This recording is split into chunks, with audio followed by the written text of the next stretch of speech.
to our regularly scheduled program. Molestation and kidnapping. Deputies say some of these incidents happened on East Telfair Street and East Boundary. Officials say he's homeless but is known to hang around East Boundary. He's considered armed and dangerous. If you see Holmes, contact the Richmond County Sheriff's Office.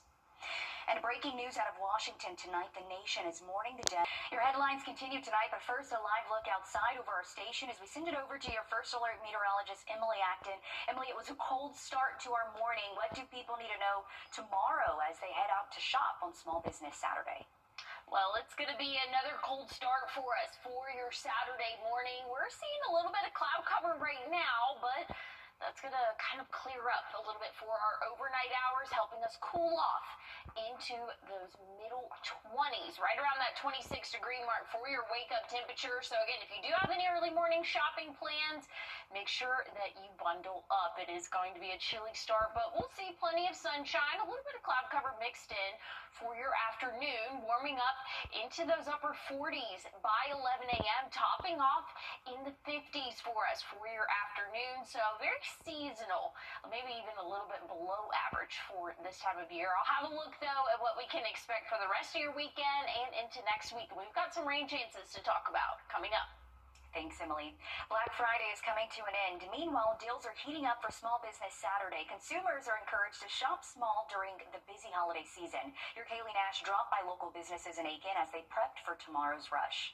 From rustic Western finds to toys and even a two-in-one boutique, local businesses are ready for you to come through their doors. The holiday season in retail is always the busiest time of the year, and this is kind of the kickoff for that. If you're starting your holiday shopping, business owners say there's more at stake than just finding the perfect gift. We were able to build some rapport and a connection on a personal level.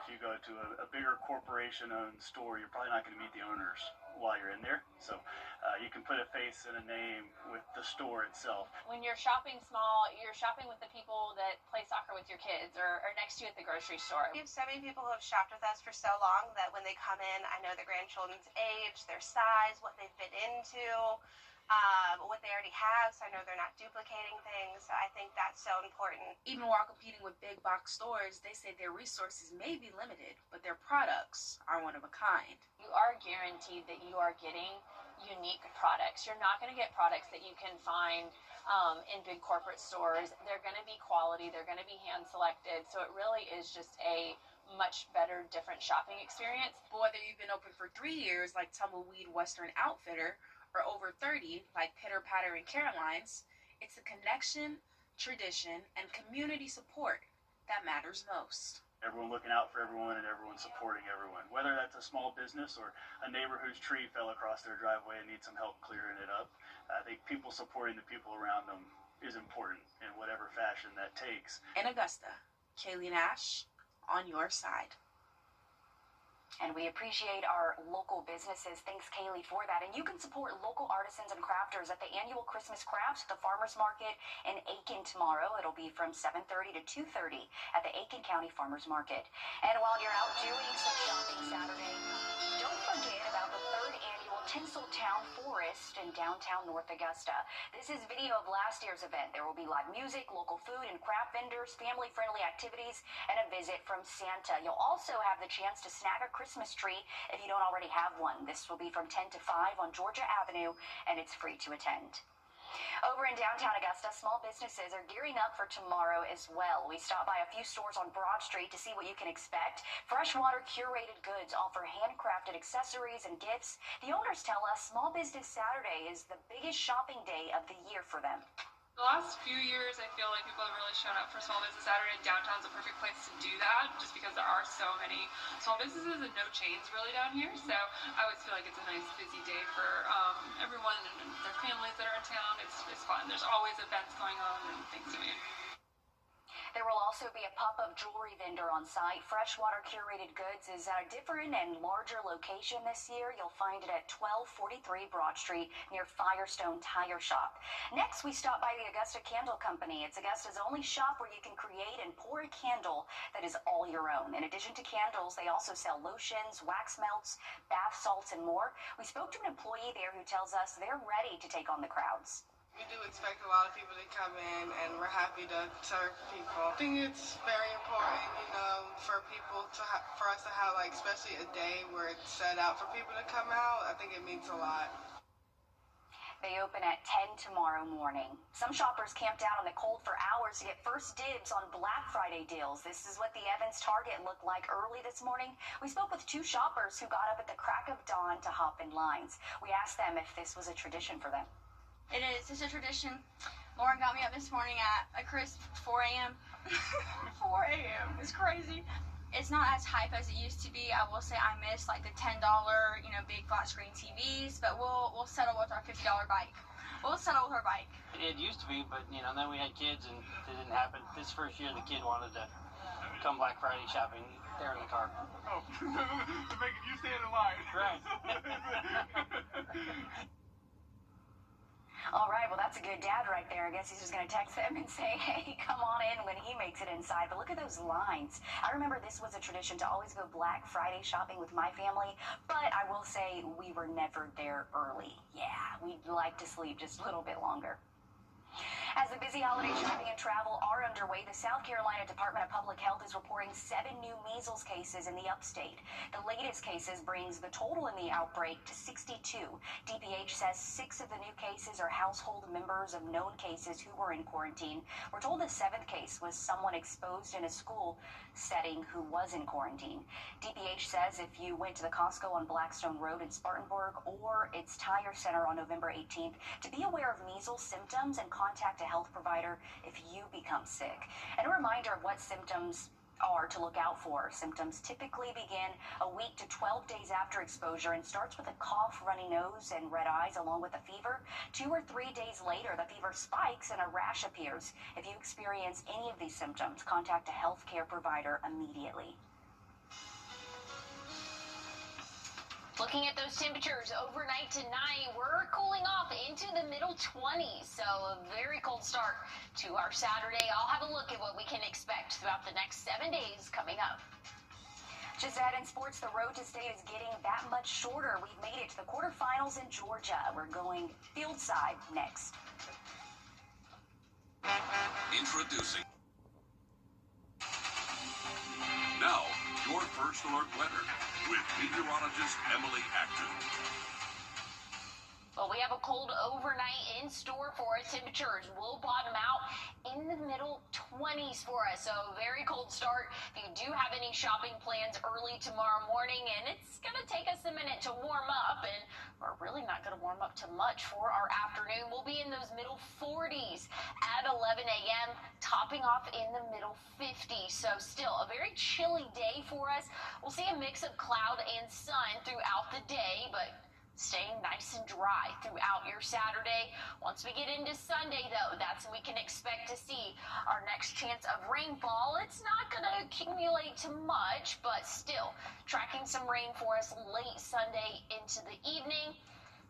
Some of us might not even see those showers there, but again, that will move through, be out of our hair Monday. Monday, we'll see some extensive cloud cover before we get into early Tuesday morning, where we can expect widespread heavy rainfall for us, and that's going to go throughout the day Tuesday, heavy rainfall, and even into the start of our evening for us, but things are clearing up nicely as we get into our overnight hours. Tuesday, Wednesday is looking mostly dry. But looking at our temperatures here, mostly staying pretty consistent other than Sunday. And again, there's going to be a small chance Sunday evening, but it wasn't enough that I wanted to put it on the 7-day. 65 your average high for your Sunday, but we'll be in the 50s throughout the rest of the week. We'll also have another chance of rain once we get into our Friday.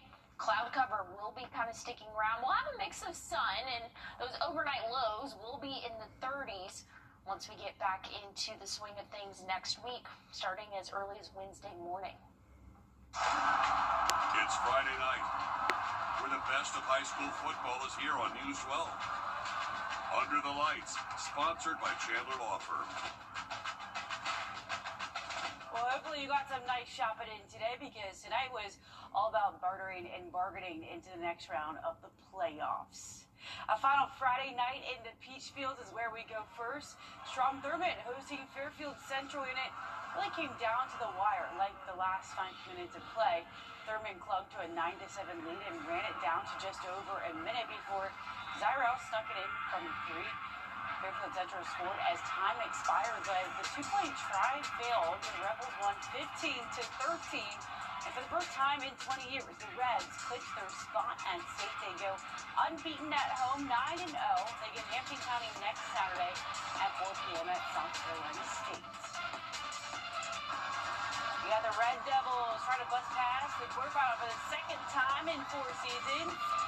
Jeremiah Wynn taking the Trojans to Stashburger and get a number 2 piece. It took 4 plays for Lincoln's first score of the night, 33 yards out. Jonathan Norman brings it on home like Sam Cook. Though this crowd was more likely to win close. If you ever want to close your move ring, don't go to a Lincoln County football game. Don't move from the end zone. He had 3 rushing touchdowns on 106 yards with 3 minutes left to play in the first quarter. They're headed to the Final Four. That score overwhelmingly in Lincoln County's favor. It did not actually say, but they'll be playing Early County next.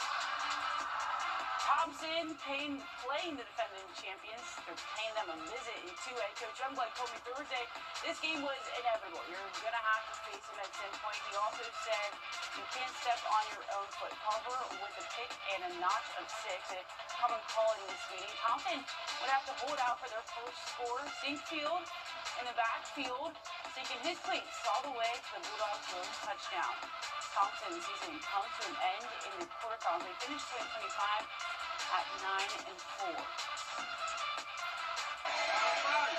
Coach Warren from Burke County gets our intern of the week. Burke County once again getting Rockmart in the playoffs. The Bears were down 27-7 at the half, and as soon as the clock started once again, that's when the tide started to change. Take a look at this final score. The Bears fire back in the second half, outscoring the Jackets 34-13. And Burke County rocks Rockmart for another trip back to the Final Four. Elsewhere in the third round, Early County upends Scrubbing County's unbeaten run. That's why we see that Lincoln County will face them next. A 1-score difference there. Jenkins County, their season is also over. That means Lincoln County is the sole survivor. Bamberg's next trip is going to be to SC State against Lamar. We've had 7 teams to start the night out with. That number down to 4. Let's go to Clean Old Fashioned Meat in Atlanta. Drew Pavon has it. Well, it only took 4 quarters this go-around for the Georgia Bulldogs to defeat the Georgia Tech Yellow Jackets. 16-9 is your final score. 25 combined total points for both teams in a defensive slugfest here at Mercedes-Benz Stadium. A lot of credit to both teams. Played hard, man. That was a physical, tough game, and our guys were very resilient during it and found ways. Thought the defense really stepped up today. Schumann and the staff did an incredible job putting plans together, and we did what we had to do offensively, and we got to continue to get better. Same story we've had as far as having field goals over touchdowns. We were able to move the football several times and weren't able to get an end zone. You can't play good football teams when that happens. Georgia Tech held Gunner Stockton in the Dogs' aerial attack to just 70 yards in the air, the lowest of the season. Yeah, I started out. They just kind of forced the ball the first drive. But just after that, I just got to settle in, play ball, and just have fun. Nonetheless, the Dogs played their signature style of game, running the ball effectively and physical style of defense to win the game. It's what this program was built on. You got to be able to run it, and you got to be able to stop the run. And there's a 4th and 1 in there we get that we barely get, and it's like, okay, that's who we are. We got to be able to run the ball. We got to be able to stop the run. It means a lot to the defense, but everybody just bought into stopping the run day in and day out at practice, and we get our results by what we do during the week. I feel like just upholding the standard that's been here for the years past and knowing that we'll never be hunting, and we're going to do the hunting. I think we may just have to ban horns down for at least a week in the Peach State. How do you think about that? Texas's upset of the Aggies confirms the Dogs' 5th straight trip to the SEC Championship. With that said, Georgia's regular season comes to a close at 11-1. The Dogs have 5 straight 10-win seasons for the first time in school history. As for Tech, one of the best runs has a lackluster end. The Jackets finish 1-3 in the month of November. Thanks, Alyssa, for that coverage. Still ahead, data centers are a big talking point here and around the country. Now Georgia Power is weighing in. We hear from both sides on the issue of power bills next. And as we head to break, we're giving you a live look at St. Louis and your winning lottery numbers.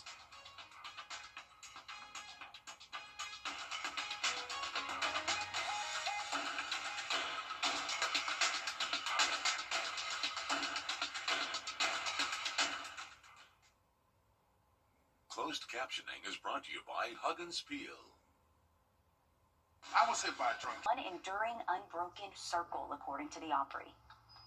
Data centers are a controversial topic for many here in the CSRA and the nation. One of the biggest concerns is how much your power bill could increase. And now Georgia Power says that's not something you would need to worry about. Patrick Quinn has more. What is at stake here is generations of Georgians that will possibly be paying for this added infrastructure in the future that may never even be needed. Cindy Hutchings moved out of her Fayette County home when a data center moved into their neighborhood. As Georgia draws more data centers, the longstanding concern of who's paying for their power amplified when this month state advisors to the Georgia Public Service Commission cautioned the state that approving Georgia Power's 10,000 megawatt proposal to boost data centers could cost Georgia Power customers an additional $20 per month at least. It's going to be the citizens, Georgia citizens, who are paying for it. And that's not fair. But overnight, Georgia Power on the defense said this is flatly incorrect, adding approving this energy boost will not change customers' rates, and data centers would cover the incremental cost to serve them. And Georgia Power officials went a step further, saying rejecting this energy boost would, quote, stifle economic development growth in Georgia. But state advisors cautioned giving the utility company too much power. For context, 10,000 megawatts could energize roughly 9 million homes. In documents acquired by Atlanta News First, these advisors testified that the 5-member Public Service Commission should reject Georgia Power's proposal and instead grant 3,100 megawatts, with another 4,200 with conditions. Georgia Power countered, saying they need the full energy boost. They have 73 data centers online now, and already they have under contract data centers requiring 7,900 megawatts. For Marquis Solomon, who's urging the commission to reject this proposal, he wants the state to value Georgia people over Georgia Power. If we look at history, the buck is always passed down to the public. The citizen always ends up paying. A data center could be on its way to the CSRA. This is where a potential data center could be going at Appling. We've been following this story for a while now, and the community has shown up to public forums and hearings to make their concerns heard to commissioners. So far, nothing is finalized, but commissioners have passed the first reading to create a special zoning district for data centers. Still ahead, scammers are on the prowl for the holiday shopping season. What red flags to watch out for while shopping online? Are on the prowl for the holiday shopping season. What red flags to watch out for while shopping online? As my go-to guy, can you fix my smartphone? Yes. Car batteries? Yeah. What about golf cart batteries? Of course. Battery for my teapot? Absolutely. My boat? Huge variety. Toy boat? Sure. Motorcycles? You bet. My apartment building? Whole building. Do you have batteries for my party lights? Yeah. Batteries Plus, the experts in charge. Hi, I'm Gunnar Stockton. For a winning drive, it's got to be a Gerald Jones. Black Friday savings start right now at Gerald Jones Lincoln. Lease a new 2025 Lincoln Corsair for just $369 a month for 36 months. Or get 0 down and 0% financing on new 2025 Corsairs, Nautiluses, and Aviators in stock. Driving to the end zone with Gerald Jones Lincoln. Score a great deal at GeraldJonesLincoln.com. This season is about moments. Moments that shine. Moments that stay with us forever. At Windsor Fine Jewelers, every piece of jewelry is a promise, a celebration, a memory waiting to happen. This holiday, give a gift that tells your story. Give brilliantly, celebrate beautifully. Windsor Fine Jewelers. You got batteries for my side-by-side? Yes. Replace my flashlight? Sure thing. What about my business? Oh, good one. 100% batteries for my fleet of trucks. Yeah, floor scrubbers? Yes, and fire panels. We have pallets of batteries. Well, what about... As your go-to guy, if it needs a battery, we have it. Well, that's all you had to say. Could live with that. Batteries Plus, the experts in charge. First Alert Radar, powered by Jim Hudson Automotive Group. A safety alert tonight as Black Friday deals come to an end and the countdown until Cyber Monday begins. Millions are hunting for online bargains and scammers are hunting too. They're using slick social media ads to lure shoppers. Evan Moon reveals the red flags to watch out for as you scroll through deals. Before you click that add to cart button, take a second look. Experts warn scammers love Black Friday just as much as shoppers do. From fake QR codes, gift cards, and phony emails to sketchy social media ads. I buy things from Instagram all the time and TikTok. I feel like they know me so well. Cybersecurity experts say it's peak season for fraud. That's the whole point. Limited time only. Gotta do it now before it sells out, whatever it is. So that whole sense of urgency is something that bad guys love. According to Adobe Analytics, 2025 is expected to be the first full year mobile devices make up most of online spending. 56% of sales this holiday season will be from a phone, upwards of $140 billion. Lisa Plagmeyer with the National Cybersecurity Alliance warns social media shopping isn't always safe. You could have fake influencer videos and things like that because it only takes a few seconds to create a deep fake of somebody. And the problem now is that AI has just made them all look perfect. This girl behind me, she's not real. You can't rely on your eyes and ears anymore.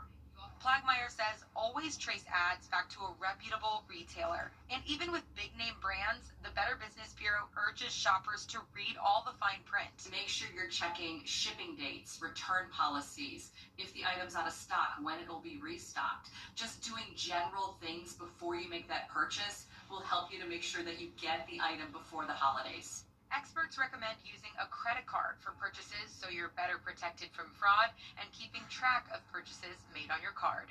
Evan Moon, CBS News, New York. If you come across a scam, you should report it to the BBB. There's a giveaway happening tomorrow for people in need of clothing and other essential items. It'll be at 3023 Tobacco Road in Hepzibah in the plaza across from Citgo. Organizers are giving away clothes, shoes, hygiene, and baby items. The giveaway starts at 2. It's being hosted by the South Carolina chapter of Protect Our Stolen Treasures and Huff First Class Tax. Local Christmas tree lightings will kick off next week, and they're free. The city of North Augusta will hold theirs on December 2nd from 5 to 8. It'll be at Calhoun Park. Columbia County's will be on December 4th from 4 to 9 at Evans Town Center Park. Aiken's will be December 4th as well from 6 to 7 on Newberry Street. And Augusta's will be December 6th from 4 to 6 at the Augusta Common. The Christmas parade will be earlier that day at 1 o'clock. Well, it's already starting to feel like Christmas. A very cold start to our morning tomorrow. Your what to wear forecast. Just have the biggest coat you have in your closet for the start of the day. We'll be well below freezing. I'll have a final look at your 7-day forecast coming up. Time and Tip, brought to you by your First Alert weather team. I've had an opportunity. It's bow time. That's all our time for News 12 at 11. Thanks for watching. We hope you have a safe night. Tune in tomorrow.